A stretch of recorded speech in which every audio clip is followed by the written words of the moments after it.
Hello all, welcome to my channel. In this video, I'll share the recipe of Instant Carrot Pickle. This takes around 15 to 20 minutes to prepare. If you like this recipe, please give a big thumbs up, share it among your friends and relatives, and please do subscribe to my channel. And please don't forget to press on the bell icon beside it so that you can be updated with my latest uploads. So let's get to preparing the pickle now. To start with, here I took 2 carrots, the weight of which is 150 grams. Wash the carrots thoroughly, wipe them dry, then chop them into small cubes like this. Keep them ready in a bowl. Add the desired salt. Here I added 1 teaspoon salt,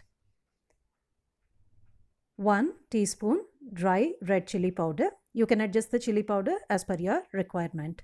Now add quarter spoon dry roasted cumin powder. Dry roast cumin on low flame and powder it. Now add 1/8 spoon dry roasted fenugreek powder. Dry roast fenugreek or methi on low flame and fine grind it. Then add quarter spoon turmeric powder. Combine all the ingredients. Now for tempering, in a wok, take 2 tablespoons oil, heat it. Add 1 spoon mustard, 1 spoon sesame seeds. Let them splutter.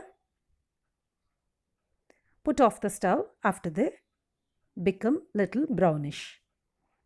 Now put off the stove.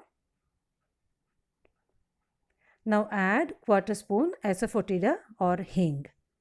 The heat of the oil is sufficient for asafoetida to get fried. No need to put on the stove. Add this tempering to the carrot mixture and then mix thoroughly.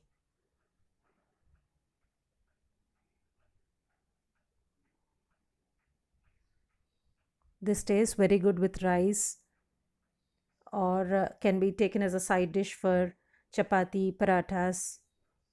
For little sourness, add the juice of half lemon. This also acts as preservative. Mix everything and the pickle is ready. It's very simple. This would be good for one day if kept outside and for 1 week if kept in refrigerator. Hope you like this video. If you like it, please give a big thumbs up and please do subscribe to Appalamma's Kitchen for more interesting videos. Bye bye for now. Thanks for watching.